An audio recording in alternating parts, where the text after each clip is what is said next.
Let's learn with little grouper. So friends, आज हम लोग फिर से पढ़ने जा रहे हैं कुछ इंपॉर्टेंट फुल फॉर्म्स के बारे में। सो आइए बिना टाइम को वेस्ट करिए स्टार्ट करते हैं अपने इस अमेजिंग वीडियो को। फर्स्ट है आईपीएस, इंडियन पुलिस सर्विस, भारतीय पुलिस सेवा।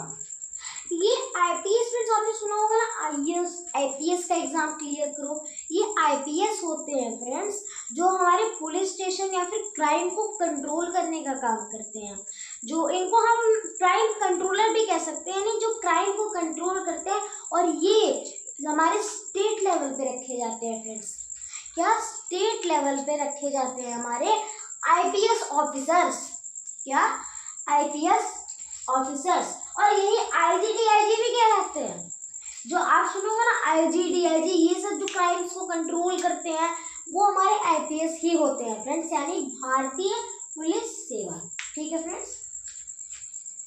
अब इस आईपीएस से भी जो एक ऊपर पोस्ट होती है, एक तरीके से आप कह सकते हैं जो सबसे बड़ी पोस्ट होती है उसके ठीक नीचे जो पोस्ट होती है वो आईपीएस की होती है। और जो सबसे बड़ी पोस्ट होती है डिस्ट्रिक्ट लेवल पे वो आईएएस की होती है। इंडियन एडमिनिस्ट्रेटिव सर्विस, भारतीय प्रशासनिक सेवा। ये आईएएस होते हैं ना, ये स्टेट लेवल पे सारे वर्क्स करते हैं। और यही हमारे डीएम कहलाते हैं, यही हमारे डीएम होते हैं फ्रेंड्स। अब आगे डीएम के बारे में भी जानेंगे कि आखिर डिस्ट्रिक्ट मैजिस्ट्रेट दोनों एक ही होते हैं। अब मैं आपको बताना चाहता हूँ, आएगा हमारा यूपीएससी का एग्जाम होता है। उस यूपीएससी के एग्जाम को जब हम क्लियर करते हैं, उस यूपीएससी के एग्जाम को जब हम क्लियर करते हैं तो हमारी अलग अलग रैंक पे रहता है कि जो सबसे ऊपर वाली रैंक्स होती हैं, जो सबसे ऊपर वाली रैंक के कैंडिडेट होते हैं वो हमारे किस में आ जाते हैं, वो हमारे आ जाते हैं आईएएस के अंदर। उसके नीचे के जो सारे रहते हैं हमारे वो आ जाते हैं आईपीएस के अंदर। फिर उसके नीचे एआरएस नाम की भी एक पोस्ट होती है। इस सब के बारे में मैं आपको एक वीडियो में अलग अलग टॉपिक पे पढ़ाऊंगा कि आखिर इनकी सैलरीज कितनी होती हैं, काम क्या होते हैं, क्या क्या एग्जाम्स क्लियर करने होते हैं ये बनने के लिए, रिटायरमेंट या फिर ये सब कब होती है, सबके बारे में। एआरएस के बाद आता है पीसीएस जो लास्ट सबसे पोजीशन होती है फ्रेंड्स। नेक्स्ट है आईएफएस, ये इंडियन फॉरेन सर्विस, भारतीय विदेश सेवा। ये देखिए, ये जानते कौन होते हैं, ये होते हैं इंटरनेशनल लेवल पे काम करते हैं। जैसे कई कंट्रीज अपने उसको मतलब कई जो ऑफिसर्स होते हैं, कई जो ऑफिसर्स होते हैं वो अपनी कंट्री को रिप्रेजेंट करते हैं। वैसे ही आईएफएस ऑफिसर होता है जो कि इंडिया को रिप्रेजेंट करता है। ठीक है फ्रेंड्स। वैसे ही एक आईएफएस ऑफिसर होता है जो कि इंटरनेशनल लेवल पे हमारे इंडिया वगैरह के लेवल पे आता है और अदर कंट्रीज से अपने रिलेशन बनाए रखने में और उनके कल्चर पे वो फोकस करने में, इन सब पे हमारा आईएफएस ऑफिसर ध्यान देता है। यानी इसको भारतीय विदेश सेवा से याद कर सकते हैं। मतलब जो फॉरेन और ये रिलेशनशिप एकदम फ्रेंडशिप बनाए रखने में आईएफएस ऑफिसर बहुत काम करते हैं। IIT, Indian institute of technology. ये फ्रेंड्स इंजीनियर बनने के लिए जो हमारे एग्जाम होता है उसका सबसे हाई लेवल का होता है। ये हम 12th के बाद देते हैं और 3 साल तक हम इसका मतलब 3 साल तक ही रहता है 12th के बाद, जिसमें हर साल 2 बार एग्जाम होता है इसका। यानी आप इन 3 साल में 12th के बाद इसे 6 टाइम्स दे सकते हैं, 6 टाइम्स दे सकते हैं हमारे आईआईटी को। इसको मतलब इसका एक कॉलेज होता है, आईआईटी का एक कॉलेज होता है फ्रेंड्स। और इसके टॉपर जो हमारे होते हैं, टॉपर रैंकर वही आईआईटी में जाते हैं और उन्हें कॉलेज मिलता है। फिर उसके बाद क्या होता है, ये लोग कॉलेज मतलब इनका जब कंप्लीट हो जाता है तो अदर बड़ी कंट्रीज में अदर बड़ी कंपनीज से लोग इनका इंटरव्यू लेते आते हैं। जो हमारे टॉप पर्स होते हैं उनका इंटरव्यू लेते हैं और जिस हिसाब से उनको लगता है कि क्या पॉइंट उन्हें देने चाहिए उस हिसाब से उन्हें रख लेते हैं उस पोस्ट पे। SDO, sub divisional officer. ये एक ब्लॉक मिनिस्टर भी हम इन्हें कह सकते हैं कि अपने एरिया के काम यानी अपने ब्लॉक के काम निभाने वाले सब डिविजनल ऑफिसर्स होते हैं यानी एसडीओ होते हैं। अब जैसे बहुत सारे जैसे अपने एरिया में तो बहुत सारे काम होते हैं, बिजली का भाई काम हो गया, कभी पानी की समस्या तो हमेशा ही रहती है, हमारे यहाँ तो बिजली की रहती है, वैसे कटती नहीं है फ्रेंड्स, बट जब कट जाती है तो बहुत टाइम के लिए कट जाती है। और पानी की समस्या और भी बहुत सारी, और ये क्या करते हैं डेवलपमेंट यानी उस एरिया में पूरा डेवलपमेंट करते हैं हमारे एसडीओ ऑफिसर्स जो होते हैं। ठीक है friends. RTI right to information, ये 2005 एक्ट में आया था, इसके ये एक्ट 2005 में आया था। अब बात करते हैं ये आरटीआई क्या है, एक छोटी सी स्टोरी के उससे पढ़ते हैं। क्या हुआ, जो रामू भैया थे वो एक किसान थे, तो जो एक थी गवर्नमेंट, वो उन्होंने क्या किया, टैक्स भेज दिया रामू भैया को। अब रामू भैया टेंशन में आ गए, तभी उन्हें आरटीआई के बारे में पता चला कि इतने सारे टैक्स, तो वो गए गवर्नमेंट के पास और उन्होंने कहा ये इतने सारे टैक्सेस हैं, वो आपने मुझे क्यों दिए, कहाँ आपने बढ़ाए हैं, कहाँ कम किए हैं।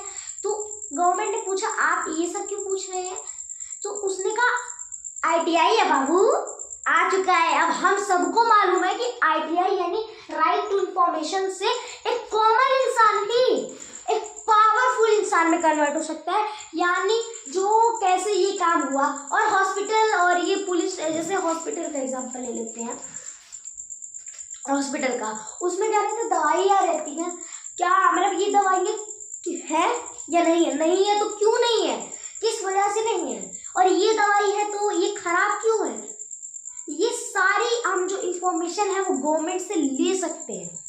इसका हमें राइट है, ये राइट सही वाला राइट है, लिखने वाला राइट नहीं, ये राइट होता है अधिकार वाला राइट। ठीक है फ्रेंड्स। डीएम डिस्ट्रिक्ट मजिस्ट्रेट या डिस्ट्रिक्ट मिनिस्टर, जिलाधिकारी, मतलब ये हमने कहा था ये डीएम आईएएस ही होते हैं फ्रेंड्स। ठीक है, ये डीएम आईएएस ही होते हैं, लेकिन जानने के लिए हम डिस्ट्रिक्ट मजिस्ट्रेट भी कह देते हैं। और ये भी हमारे डिस्ट्रिक्ट लेवल पे काम करते हैं, वो भी हमारे डिस्ट्रिक्ट लेवल पे ही काम करते हैं, ये भी डिस्ट्रिक्ट लेवल पे ही काम करते हैं। ठीक है फ्रेंड्स, क्योंकि एक ही है दोनों। अब ये करे वो करे, हमें इतना मालूम है कि आईएएस और डीएम एक ही है।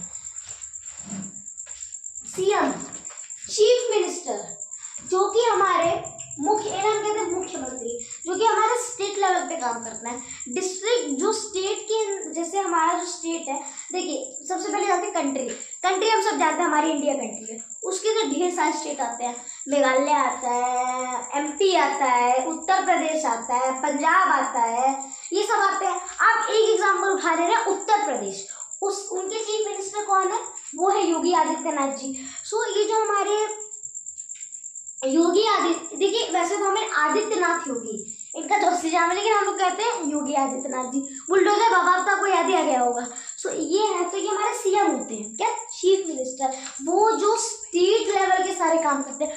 कोई भी हमारे स्टेट के अंदर डिसीजन लेना हो, बिना इनकी एडवाइस और बिना इनकी परमिशन के नहीं आगे बढ़ा सकते, क्योंकि स्टेट लेवल पे तो दबदबा चीफ मिनिस्टर का ही होता है। अब इस स्टेट के भी पप्पा कंट्री होती है, और उस पप्पा के जो हमारे पीएम होते हैं वो होते हैं प्राइम मिनिस्टर, जो है जिसे हम कहते हैं प्रधानमंत्री। ये कंट्री लेवल्स पे काम करते हैं, ये तो स्टेट लेवल पे काम करते हैं, डिस्ट्रिक्ट लेवल पे काम करते हैं, और ये कंट्री लेवल पे काम करते हैं। ये जो हमारे होते हैं सेंट्रल गवर्नमेंट कहते हैं ना, ये सेंट्रल गवर्नमेंट्स पे काम करते हैं हमारे, और जो भी हमारा जो देश का प्रचलन होता है सब कुछ यही हमारे पीएम ही निभाते हैं। अब एक बार रिवाइज कर लेते हैं, थोड़ा सा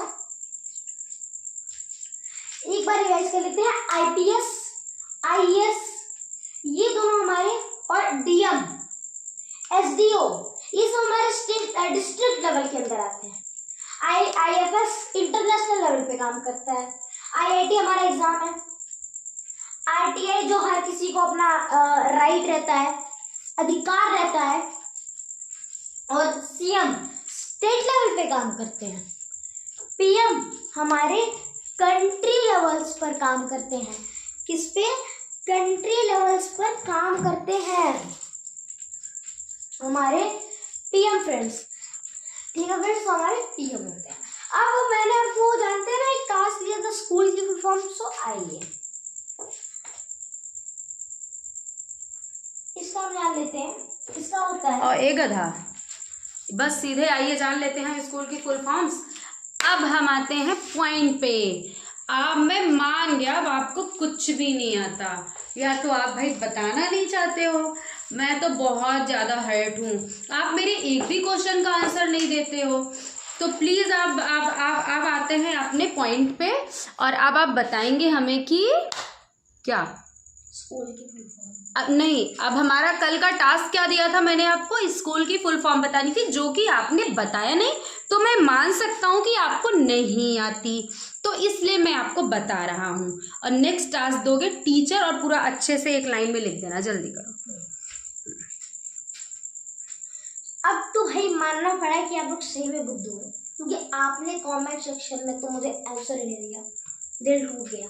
कोई बात नहीं, आपको नहीं आया होगा तभी आपने नहीं दिया, क्योंकि मुझे मालूम है मेरी ऑडियंस तो भाई मुझे बहुत प्यार करती है, और बस यही प्यार मुझे आपका चाहिए। सो आइए फ्रेंड्स देख लेते हैं एक बार स्कूल की फुल फॉर्म, जो कि है स्टूडेंट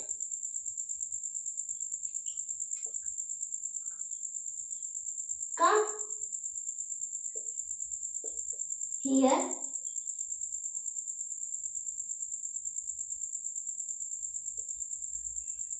obtain objectives of